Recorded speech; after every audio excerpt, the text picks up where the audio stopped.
आज हम लोग बहुलक या बहुलांक या भूइष्ठिक, इंग्लिश में मोड कहते हैं, के विषय में अध्ययन करेंगे।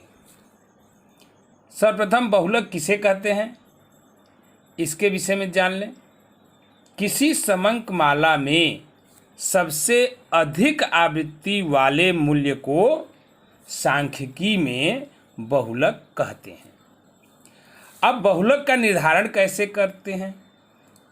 चूँकि हम लोग 3 प्रकार की श्रेणियों के विषय में पढ़ते हैं, व्यक्तिगत श्रेणी, खंडित श्रेणी और सतत या अखंडित श्रेणी के विषय में पढ़ते हैं। तो सर्वप्रथम व्यक्तिगत श्रेणी में कैसे हम बहुलक ज्ञात करेंगे, इसके लिए निम्न विधियां हैं। सबसे पहले हम क्या करेंगे, व्यक्तिगत श्रेणी को खंडित या विच्छिन्न श्रेणी में बदल लेंगे।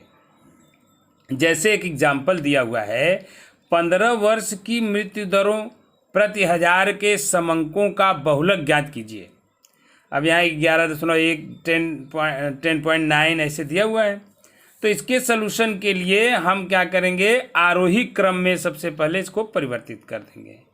आरोही क्रम मतलब बढ़ते हुए क्रम में ऐसे लिख करके, और इसके बाद एक टेबल बना देंगे। पहले रो में मृत्यु दरों को लिख देंगे और दूसरे रो में आवृत्तियों को लिख देंगे। अब यहाँ देखिए 10.4 पूरे डाटा में एक ही बार है, इसलिए एक यहाँ आवृत्ति लिख देंगे, उसकी संगत आवृत्ति। और 10.5 भी एक बार है तो उसकी संगत आवृत्ति 1 लिख देंगे। 10.6 यहाँ पर देखिए 10.6 कितनी बार है, 1 2 3 4 बार है, तो इसकी संगत आवृत्ति 4 लिख देंगे। इस प्रकार से हम सभी मृत्यु दरों की संगत आवृत्तियों को लिख देंगे।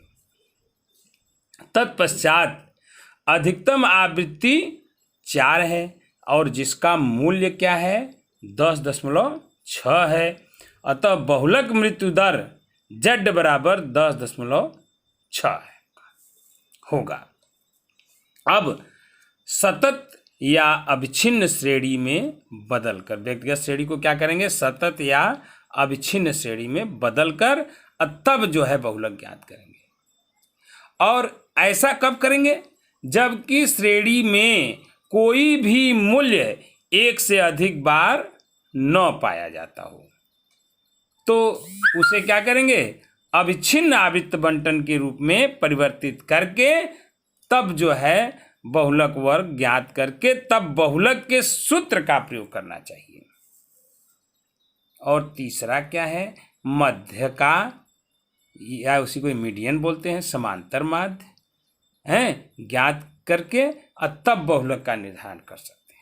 ये 3 विधियों से हम व्यक्तिगत श्रेणी के आंकड़ों का बहुलक ज्ञात कर सकते हैं। अब द्वितीय विधि है खंडित श्रेणी या डिस्क्रीट सीरीज।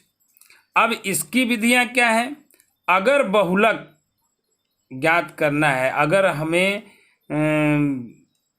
आवृत्तियां नियमित हों, अगर आवृत्तियां नियमित हों तो हम सीधे सीधे निरीक्षण विधि द्वारा हम बहुलक ज्ञात कर सकते हैं।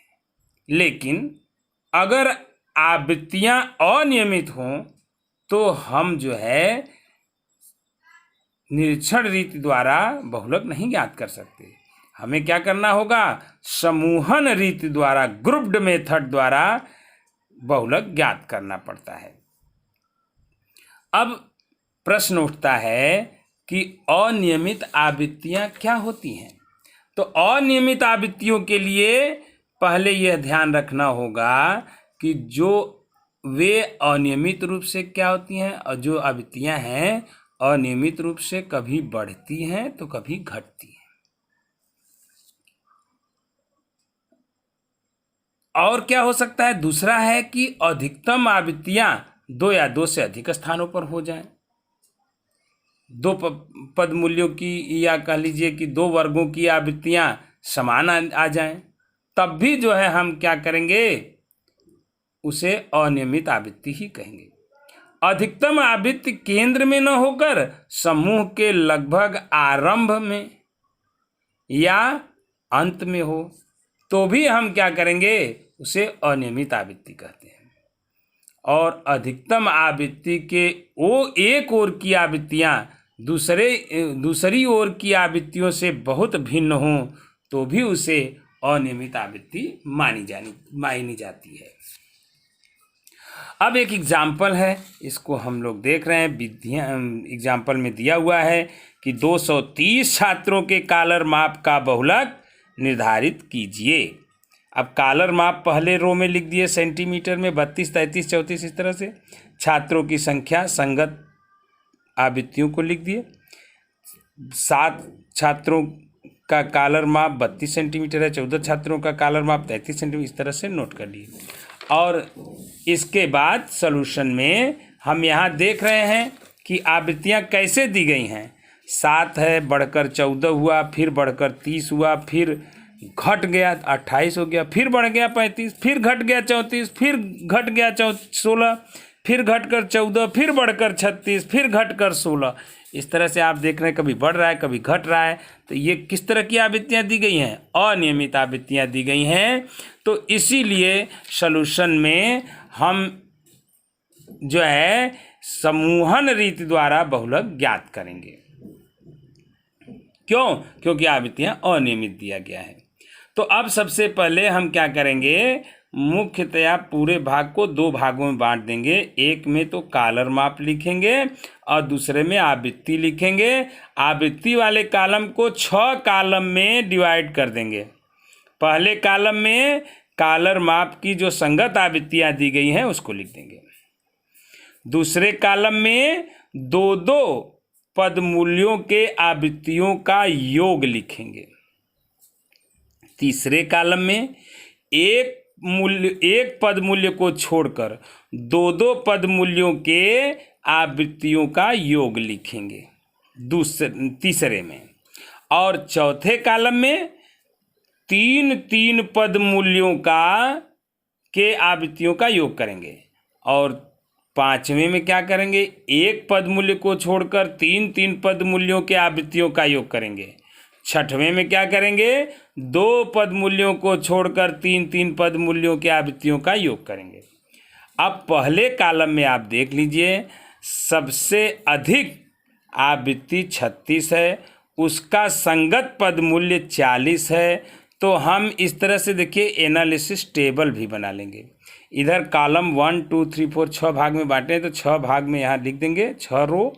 और ऐसे एक पद मूल्य में हम लिख देंगे 32, 33, 34 और उसके सामने हम इस तरह से टिक लगाते जाएंगे। जो सर्वाधिक बारंबारता का पद मूल्य होगा उसके सामने टिक लगाते जाएंगे। अब पहले कॉलम में सर्वाधिक बारंबारता आवृत्ति 36 है और उसका पद मूल्य 40 है, तो 40 के सामने पहला टिक लगा देंगे। दूसरे कॉलम में 2-2 पद मूल्यों के आवृत्तियों का योग है, उसमें सर्वाधिक जो है 69 है और 69 के सामने के पद मूल्य 36 और 37 हैं, तो 36 और 37 के सामने हम क्या करेंगे, टिक लगा देंगे। तीसरे कॉलम में सर्वाधिक आवृत्ति 63 है। यहाँ पर क्या किया गया है, एक पद मूल्य को छोड़कर 2-2 पद मूल्यों के आवृत्तियों का योग है। इसमें सर्वाधिक आवृत्ति 63 है और 63 जो सर्वाधिक 2 पद मूल्यों के आवृत्तियों का योग है, वे पद मूल्य कौन है, 35 और 36 हैं। तो 35 और 36 तीसरे कॉलम में हम टिक लगा देंगे, इसके सामने ऐसे 35 36 पर टिक लगा देंगे। अब चौथे कॉलम में हम क्या करते हैं कि प्रारंभ से 3-3 पद मूल्यों के आवृत्तियों का योग करते हैं। तो यहाँ 3 पद मूल्यों का आवृत्तियों का योग देख लीजिए, 17 14 31 17 14 21 21 30 51 यहाँ जोड़कर लिख दिए हैं। इसी तरह आगे 3 का योग 97, इसी तरह 66। और इसमें सर्वाधिक 97 है और किन पद मूल्यों के आवृत्तियों का योग 97 है, 35 36 37। तो यहाँ पर हम चौथे कॉलम में 35 36 37 के सामने इस तरह से टिक लगा देंगे। अब छठे कॉलम में क्या करते हैं कि एक पद मूल्य को छोड़कर 3-3 पद मूल्यों के आवृत्तियों का योग करते हैं। जैसे 14 30 28 ये 72 हुआ और फिर 35 34 16 85 हुआ। इसी तरह जो है 14, 36, 16 जोड़कर 66 हो गया। सर्वाधिक 85 है तो किसका है? 36, 37, 38 का है। तो 36, 37, 38 के सामने इस तरह से टिक लगा देंगे। और इस प्रकार छठे कॉलम में दो पद, प्रारंभ से दो पद मूल्यों को छोड़कर तब तीन तीन पद मूल्यों के आवृत्तियों का योग करेंगे। तो इसमें पहले ग्रुप का जो आवृत्तियों का योग है वो 93 है। तो 93 के पद मूल्य कौन कौन है? 34, 35, 36। तो यहाँ पर हम छठे कॉलम में 34 के नीचे टिक लगा देंगे, छठे कॉलम के सामने, 35 के सामने और 36 के सामने से टिक लगा देंगे। अब हम जो टिक है उसको गिन लेंगे। यहाँ देखिए आवृत्ति लिखा हुआ है, नीचे टोटलिंग करेंगे तो यहाँ 1, यहाँ 1, 2, 3, यहाँ 1, 2, 3, 4, 5 बार आया हुआ है। यहाँ 37 3, यहाँ 38 में 1, 40 में 1। तो सर्वाधिक आवृत्ति क्या आया? 5 आया और उसका पदमूल्य क्या है? 36 है। इसलिए कॉलर का बहुलक माप 36 सेंटीमीटर होगा।